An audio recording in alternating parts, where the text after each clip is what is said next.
제36대 뉴욕 한인회 이사회가 첫 번째 이사회를 개최하고 임원진 인준과 함께 올해 예산안을 심의했습니다. 뉴욕주 의회는 현재 계류 중인 렌트 규제법 개혁안에 합의했습니다. 급증했던 선천적 복수 국적자의 한국 국적 이탈 신고 건수가 올해 급감해 예년 수준을 보였습니다. 뉴저지 주의회가 전문직 취업비자 소지자 자녀들에게도 거주민 학비 적용과 주정부 학자금 보조 신청 자격을 부여하는 법안을 추진합니다. 이민 단속 요원들이 그레이하운드 버스와 엠트랙 등에서 또다시 불법 이민자 집중 단속을 펼치고 있습니다. 이상은 이 시각 주요 뉴스입니다. 시청자 여러분 안녕하십니까? KBN 뉴스입니다. 제36대 뉴욕 한인회 이사회가 공식 출범했습니다. 첫 번째 이사회에서 이사장과 부이사장 등 임원진을 인준하고 올해 예산안에 대한 심의를 했습니다. 이사회는 새 집행부의 차세대 한인들 대거 영입에 따른 언어 소통의 문제를 지적하고 해결 방안을 당부했습니다. 보도에 임동규 기자입니다. 어제 저녁 뉴욕 한인회관에서 열린 제36대 뉴욕 한인회 첫 이사회. 신임 이사장과 부이사장을 인준하고 앞으로 활동 계획과 예산에 대한 논의가 있었습니다. 신임 이사장은 미주 한국어 재단에서 활동해온 김영덕 씨가, 부이사장은 뉴욕 경제인협회 유대현 회장이 맡게 됐습니다. 정말 이사들답게 우리 찰스현 그 집행부가 하는 일을 뒤에서 돕고 또 한쪽으로는 또 감시도 하고 이렇게 협조할 수 있는 좋은 기관이 되도록 노력을 하겠습니다. 이사회는 36대 3반기 예산안도 통과시켰습니다. 예산안은 회관 개정은 59만 9,080달러, 사무국은 37만 5,800달러로 총 93만 4,880달러의 규모입니다. 찰스윤 회장은 한인회의 여러 가지 활동을 기획할 한인 2세 직원 고용과 뉴욕 한인회의 주요 행사들을 기록하고 온라인으로 홍보할 수 있는 장비들을 구입하는 데 필요한 추가 예산을 이사회에 요청했습니다. 저희는 앞으로 활기차게 우리 한인회 목소리가 되는 한인회, 그리고 한인회를 위해서 봉사하는 한인회가 되도록 노력할 겁니다. 이사회는 뉴욕 한인회에 1.5세 2세 영입에 따른 언어 소통의 문제가 걱정된다며 동시통역 시스템 도입과 2개 국어가 가능한 직원 충원을 통해 한인회 내의 의사소통 문제가 발생하지 않도록 해달라고 당부했습니다. KBN 뉴스 임동규입니다. 뉴욕주 의회는 현재 계류 중인 렌트 규제법 개혁안에 합의했습니다. 주의회는 이번 주 안에 전체 표결에 붙여 상정된 9개 종류의 렌트 규제 개혁 법률안 중에서 7개를 원안대로 또는 약간의 수정을 거쳐 통과시킬 예정입니다. 주의회가 오는 15일에 만료되는 기존의 렌트 규제법을 보완해 통과시킬 것으로 예상되는 렌트 규제 개혁 법률안에는 서민형, 적정형 주택의 감소와 세입자 강제 퇴거의 핵심 원리인 빈집 자유 임대료제, 그리고 신규 임대 시 임대료 인상 혜택제의 철폐가 포함됩니다. 그럼 민권센터와 세입자 권익옹호 단체들은 현재 주의회에 계류 중인 9개의 그 렌트 규제 개혁안들의 통과를 촉구해 왔습니다. 주의회에서는 이번에 그중에 7종류를 통과시킬 예정입니다. 이것은 일단 저희 민권센터와 여러 세입자 권익옹호 단체들, 그리고 함께 힘을 합친 뉴욕주 주민들의 큰 승리입니다. 하지만 또 하나의 중요한 사안이었던 시설물 수리 후 임대료 인상제는 완전 철폐가 무산될 전망입니다. 임대회사가 소유 아파트의 주거 상태를 제대로 유지하도록 하려면 공사비를 보존해주는 정책이 필요하다는 입장입니다. 세입자 권익옹호단체들이 강력히 통과를 요구했던 합당한 이유 퇴거 법안도 이번 회기에서는 통과되기 힘들 것으로 보여집니다. 뉴욕주의 전면적인 렌트 안정화 정책의 도입을 요구하며 렌트 규제법 개혁안 통과 캠페인을 펼쳐온 민권센터와 세입자 권익옹호단체들은 주의회의 합의를 일단 환영하면서도 주정부와 주의회는 임대료 폭등과 세입자 강제 퇴거를 종식시킬 항구적인 방안을 마련해야 한다고 지적했습니다. 한국 국적법 개정으로 선천적 복수 국적자의 한국 국적 이탈 신고 건수가 급증했었는데요. 올해 지난해의 10분의 1 수준으로 급감해 1,000명 안팎 수준을 보일 것으로 예상되고 있습니다. 한국 법무부에 따르면 선천적 복수국적 이탈 신고는 2015년 934명에서 이후 비슷한 수준을 유지하다 지난 2018년 6,986명까지 치솟았는데 올 들어 예년 수준을 회복했습니다. 올 1월부터 4월까지 국적 이탈 신고는 총 543명에 그쳤습니다. 지난해 같은 기간 5,695건과 비교해 10분의 1 수준을 보이고 있습니다. 한국 국적 상실과 국적 이탈 총 신고 건수도 6,803건으로 지난해 같은 기간 12,647건에 비해 47%나 감소했습니다. 지난해 국적 이탈이 급증한 원인은 법무부가 2018년 5월 선천적 복수 국적자가 병역 의무를 이행하지 않거나 한국 국적을 이탈한 시민권자의 경우는 재외동포 비자 발급이 만 40세까지 제한하는 재외동포 출입국과 법적 지위에 관한 법률 개정을 시행했기 때문입니다. 한국 국적법에 따라 한인 2세는 출생 당시 부모 중 한 명이라도 한국 국적자면 자동으로 선천적 복수 국적자가 됩니다. 선천적 복수 국적 남성은 출생 직후부터 18세가 되는 해 3월 31일까지 재외 공간에서 국적 이탈을 할 수 있습니다. 한편 올해 초부터 이달 10일까지 뉴욕 총영사관을 통해 접수된 국적 이탈은 287건이며 국적 상실은 776건으로 집계됐습니다. 뉴저지주는 현재 공립대에 진학하는 불법 체류 신분의 학생들에게도 거주민 학비 적용과 주정부 학자금 보조 신청 자격을 부여하고 있는데요. 주의회가 이를 전문직 취업비자 소지자 자녀들에게도 확대하는 법안을 추진합니다. 뉴저지주 상원 고등교육위원회에 따르면 최근 학생의 부모 또는 보호자가 H-1B 소지자일 경우 해당 학생에게 거주민 학비 적용과 학자금 보조 자격을 부여하는 내용의 법안을 통과시켰습니다. 현재 뉴저지주에서는 시민권자와 영주권자를 비롯해 불법 체류 신분이어도 3년 이상 주내 고등학교를 재학한 뒤 공립대에 진학할 경우 거주민 학비와 주정부가 제공하는 학자금 보조금 신청 자격을 부여합니다. 이번 법안은 H-1B 소지자 자녀들도 해당 조건을 충족할 경우 혜택을 부여하자는 것입니다. 과거에는 시민권자 또는 영주권자만 혜택이 주어졌지만 불법 체류 신분 학생도 지난 2014년부터 거주민 학비 적용, 2018년부터 학자금 보조 신청 자격이 부여된 가운데 합법 체류 신분인 H-1B 소지자의 자녀들은 대상에서 제외돼 거주민 학비보다 2배 이상 비싼 비거주민 학비를 내야 하고 주정부의 학자금 보조도 받지 못하고 있는 실정입니다. 법안이 최종 입법되면 H-1B를 소지한 상당수 한인들도 혜택을 누릴 것으로 기대됩니다. 주재원 비자인 L비자의 심사가 크게 까다로워진 것으로 나타났습니다. 또 비자 승인율도 크게 하락했습니다. 연방이민서비스국의 취업 관련 비자별 처리 현황 자료에 따르면 주재원 비자 신청자의 절반 이상인 56%가 이민당국으로부터 보충 서류 요구를 받고 있는 것으로 나타났습니다.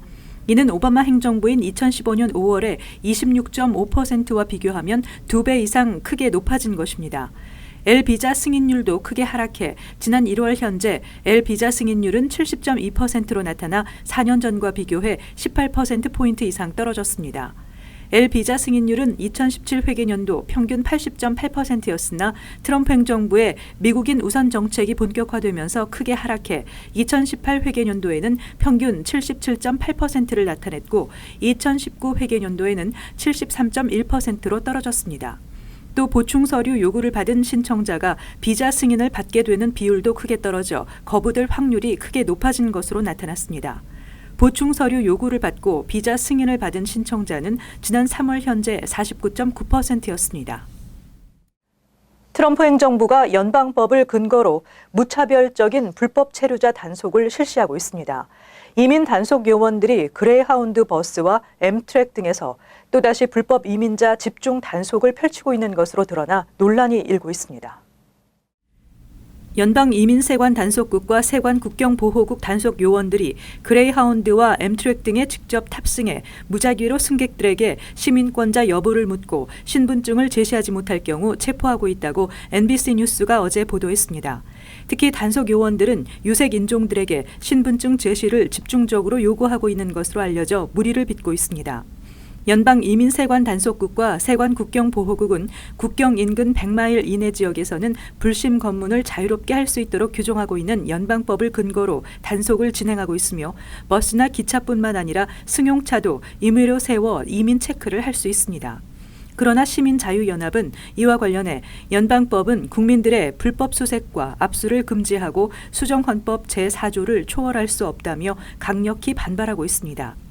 한편 이민자 옹호단체들은 그레이하운드 버스 업체에 연방이민당국의 단속에 협조하지 말 것을 촉구하는 항의 서한을 발송했습니다. 버락 오바마 전 행정부 시절에는 특별한 경우를 제외하고 해당 규정을 적용하지 않아 왔는데 트럼프 행정부는 해당 규정을 근거로 일명 해피 헌팅이라 명명하며 무차별적으로 불법 체류자를 단속하고 있는 것입니다. 뉴욕시가 각 학군별 학생 인종 다양성을 위해 지원하기로 했습니다.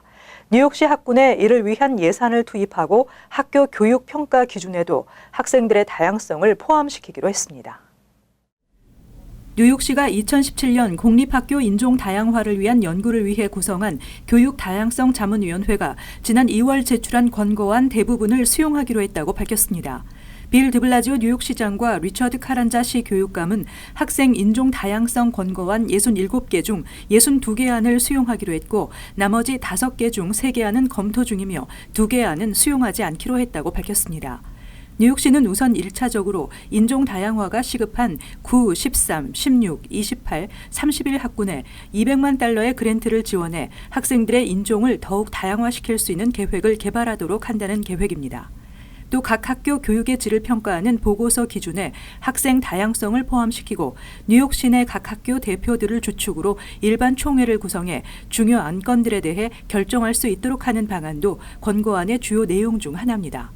또 각 학교별로 학생 징계 상황을 모니터하도록 하고 학생 인종별로 차이가 있을 경우 이를 시정할 수 있는 방안을 강구하도록 하는 안도 권고안에 포함됐습니다. 맨하탄 상공의 헬기 운항을 금지하는 방안이 추진되고 있습니다.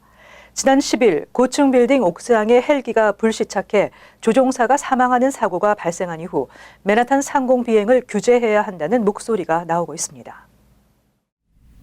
캐롤린 멜로니 연방 하원 의원은 어제 개인용이나 관광 등을 목적으로 한 맨하탄에서의 헬기 운항을 금지시키기 위한 방안을 추진하고 있다고 밝혔습니다. 멜로니 의원은 맨하탄 상공의 헬기 운항을 금지시키기 위해 연방항공청과 조만간 협의하고 이에 대한 공청회를 개최할 예정이라며 뉴욕 시민들과 관광객 등의 안전을 위해서라도 반드시 헬기 운항이 금지돼야 한다고 강조했습니다. 멜로니 의원은 뉴욕시의 인구가 밀집돼 있고 고층 건물이 많아 헬기가 운항하기에 위험성이 크다고 수차례 지적한 바 있습니다. 맨하탄 헬기 사고는 지난해 3월에도 이스트리버에 관광 헬기가 추락하면서 탑승객 6명 중 조종사를 제외한 승객 5명 전원이 사망하는 사고가 발생하는 등 사고가 이어지고 있습니다. ASQ 한인금연센터가 오는 16일 파더스데이를 앞두고 한인 등 아시아계를 대상으로 금연 캠페인을 실시하고 있습니다. 한인금연센터는 이번 파더스데이를 맞아 담배를 피우고 있는 가장들에게 금연을 권고할 좋은 기회라며 한인금연센터의 프로그램을 적극 권장할 것을 당부했습니다. 한인금연센터는 아시안 스모커 스퀼 라인을 운영하며 미국 내 한국어와 광동어, 만다린어, 베트남어를 사용하는 아시안 커뮤니티에 금연 프로그램을 무료로 제공하고 있습니다. ASQ 한인금연센터는 한국어 금연상담원이 유익한 정보를 제공하며 흡연자 본인은 물론 가족이나 친구들이 등록해 금연을 돕는 방법에 대한 정보도 받을 수 있습니다. 또 자격 요건이 되는 흡연자에게 2주 분량의 니코틴 패치를 무료로 제공합니다. ASQ 한인금연센터에서는 의료 종사자나 한인 커뮤니티 기관의 관계자가 한인 흡연자들을 추천할 것을 권장하고 있습니다. 협력 파트너는 asqkorean.org 웹사이트에서 웹 추천서 보내기를 통해 간단히 등록할 수 있습니다.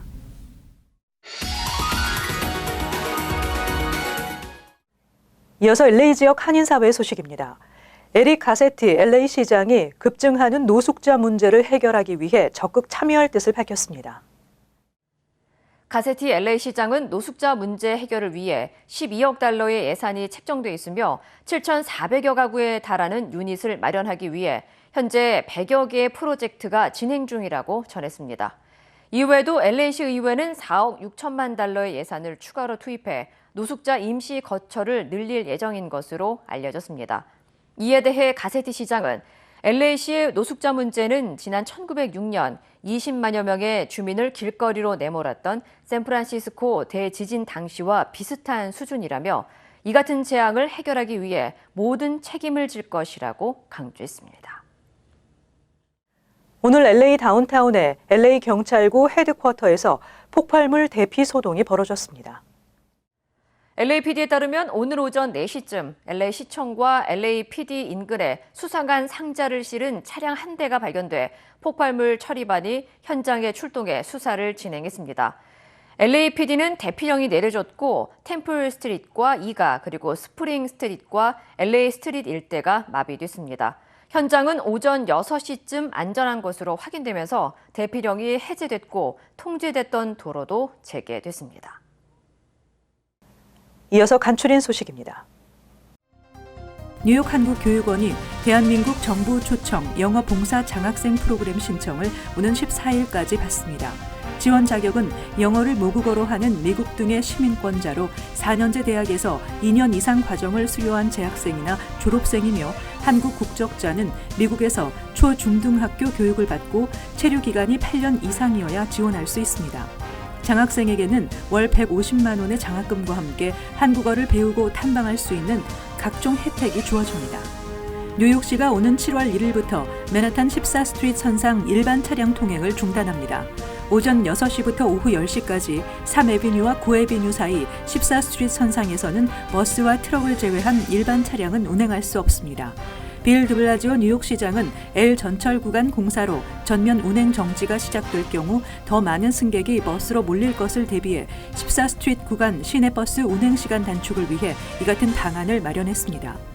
율린 리우 뉴욕주 주하원의원과 제시카 라모스 주상원의원은 성매매 폭력 금지라고 명명된 성매매 합법화 법안을 각각 주 상하원에 상정하고 본격 입법 절차에 착수했습니다. 이번 법안이 입법화되면 뉴욕주는 미 전역에서 최초로 성매매를 허용하는 주가 되며 뉴욕주 내 18세 이상 성인의 성매매나 성매수 행위 모두 형사처벌하지 못하게 됩니다. 다만 성매매를 강요 또는 알선하는 경우와 미성년자 성착취의 경우에는 여전히 형사처벌을 받게 됩니다. 강력한 낙태금지법을 통과시킨 알라바마주가 이번에는 아동 성폭행 범죄 피고인에 대한 화학적 거세법을 승인했습니다. 화학적 거세 대상은 13세 미만 아동을 성폭행한 피고인을 포함한 특정 성범죄 위반자로 국한됐으며 법률은 올해 말부터 발효됩니다. 법률은 피고인이 가석방되기 한 달 전부터 남성 호르몬인 테스토스테론 생성을 억제하는 주사제를 투입하는 방식으로 적용됩니다. 계속해서 환율과 증권 소식입니다.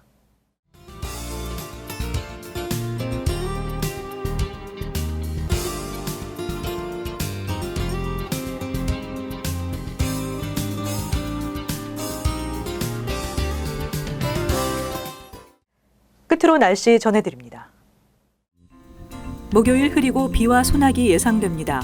낮 최고 기온은 66도, 섭씨 영상 19도, 밤 최저 기온은 59도, 섭씨 영상 15도 예상됩니다. 금요일 대체로 맑겠습니다. 토요일 역시 대체로 맑겠습니다. 이상으로 KBN 뉴스를 마칩니다. 시청해주신 여러분 고맙습니다.